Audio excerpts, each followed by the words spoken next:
Day 9, Proverbs 9. This chapter honestly felt like the final comparison between wisdom and folly. Because in chapter 7, temptation was calling from hidden places. It was persuasive, secretive, talking low, if you will. Then in chapter 8, it showed wisdom calling publicly, out in the open, wanting to be found. Now, here in chapter 9, it's like it puts both of those voices side by side. It shows that wisdom is calling out publicly, but folly is also calling out publicly too.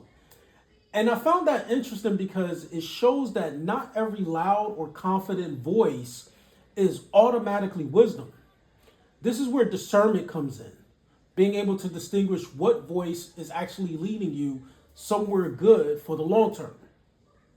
Now, one thing I did notice is wisdom do invite people towards understanding, growth, instruction. Folly, however, invites people toward impulse, secrecy, and immediate gratification. Right? So I also saw that the chapter keeps using the word simple. So, I like to look up words. So biblically, simple is more like someone who's inexperienced or naive, easily influenced, lacking discernment. So someone who hasn't really learned how to distinguish between good influences and bad influences. Then there's the word folly itself. And folly doesn't just mean dumb. Folly is one who rejects wisdom, ignoring consequences, resisting correction, and choosing what feels good now, so that immediate gratification versus later. Now, honestly, I think Proverbs spends so much time talking about correction too, because wise people usually want instruction because they understand correction helps them grow. But mockers, they reject correction because pride already convinced them that they know everything. And because in real life, a person's response to correction usually reveals a lot about where they're headed and where they're going. Now, in verse 17, it says, stolen water is refreshing. Food eaten in secret tastes the best.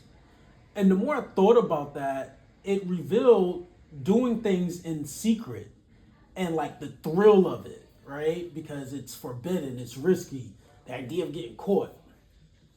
And then in verse 18, it shifts and it says, but little do they know that the dead are there. And this isn't necessarily just like a physical death. It's bigger than that. It's the Bible. Everything is deeper than what it seems. So this is like emotional destruction, destroying relationships, declining your spiritual life, and just feeling disconnected from wisdom over time. Now, what I found is that in my experience, usually that first voice is the voice just leading you to walk towards something confidently or to slow down and rethink what you're doing. But impulse tends to speak louder, and that second voice comes in and creates doubt. So if I had to sum this chapter up, this is showing that wisdom and folly are both constantly competing for your attention. And discernment is really the ability to recognize which voices are leading you toward growth and stability, and which ones are only feeding temporary emotion and impulse, causing immediate gratification. So this is just my take, my insights today on Proverbs chapter 9. We covered that on day 9. See you guys tomorrow so we can talk about chapter 10. You already know, I'm out. Peace.